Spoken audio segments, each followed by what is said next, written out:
Matthew Cranston in The Australian writes that the federal government's spending on climate change and net zero policies has reached $9 billion a year.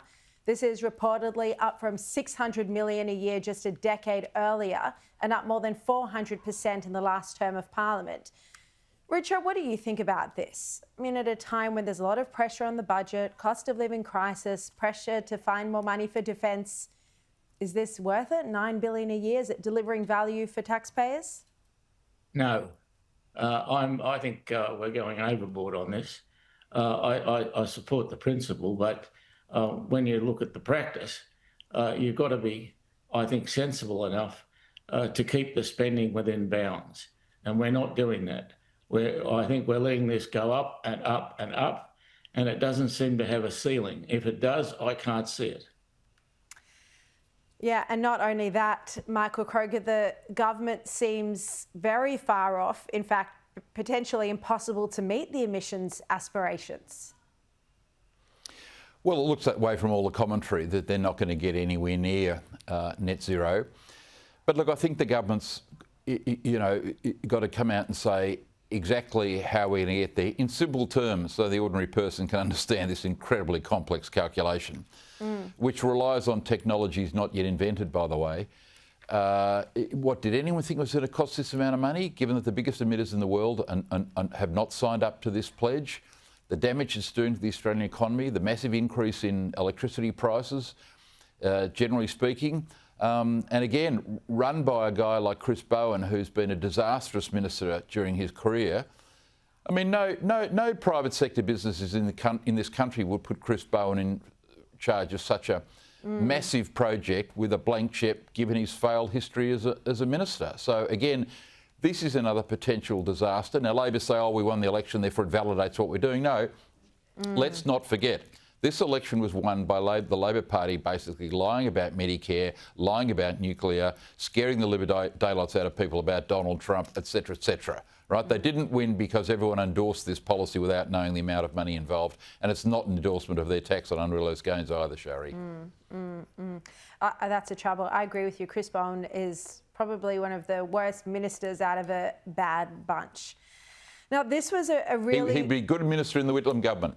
You'd put him in the Whitlam government. That's Indeed. Where he belongs, with all those legends. We need some of the sensible, Richo, some of your colleagues, the sensible cabinet under Hawke and Keating. Where are those sort of Labor politicians these days? Well, I guess, we have a centrist premier in Chris Minns, and South Australia as well, centrist Labor premier. Pity they're not in the federal government running the country, though. I want to turn to this story in the Fin Review. This is... Look, there's a lot of things on this topic that are upsetting at the moment, but this is quite outrageous. So Safe Work New South Wales was called in to investigate the anti-Semitism at the University of Sydney. And there was actually a recommendation to launch a full investigation.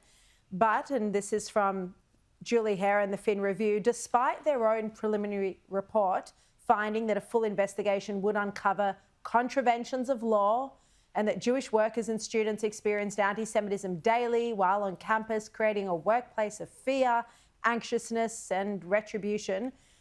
Despite that, they decided not to have an investigation. No reason was given. And by the way, all of this detail was only uncovered through a Freedom of Information request. I mean, Richo, it found that the University of Sydney, and we know this to be true, but here's an official report from an official government agency, finding that the University of Sydney failed to protect Jewish students and staff in the 11 months after the Hamas attack. Again, they need to reconsider the decision not to launch a formal investigation, don't they? I wish they would. I really worry about anti-Semitism, and I don't want to, in any way, shape or form, allow it to fester in this country. It's just got to be stopped, and it's got to be stopped now. Now, unfortunately, you'll always get anti-Semitism. You never have to scratch this far below the surface to find it in this country, and that's a really tragic thing. But that doesn't mean you stop in any way, shape or form your efforts to suppress it as best you can. We must do everything possible to suppress that that anti-Jewish, and I guess it's just a hatred that a dumb hatred. You know, that there's no intellectual reason for it. It's just dumb. And of course, this was serious failings by the University of Sydney, where the former ABC boss, Mark Scott, is the Vice-Chancellor.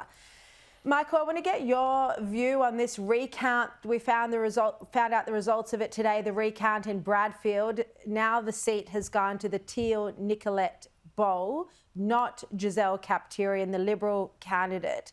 Now, Susan Lee had already given Giselle a portfolio, which was a bit premature. Do you think the Liberal Party are going to accept this result, or do you expect there'll be another challenge? No, of course they shouldn't accept the result.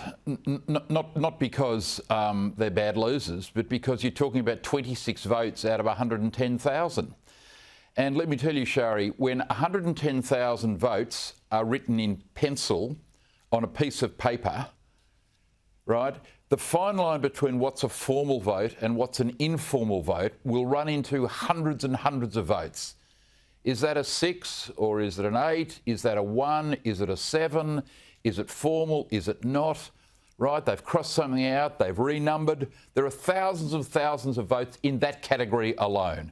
Right? To say, oh, those numbers are exactly right and she won by 26. She didn't win by 26. You count that again, you'll get a different result. It won't be 26. It'll be out by tens, perhaps hundreds of votes, because every time you look at formal votes, you will find Michael, informal votes. Do you think there you needs go to to the Court of Disputed Returns.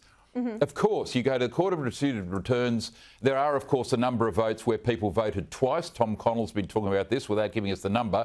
It looks as if there's more than 10, perhaps more than 20 votes where people voted twice. But do you think there needs to be another election?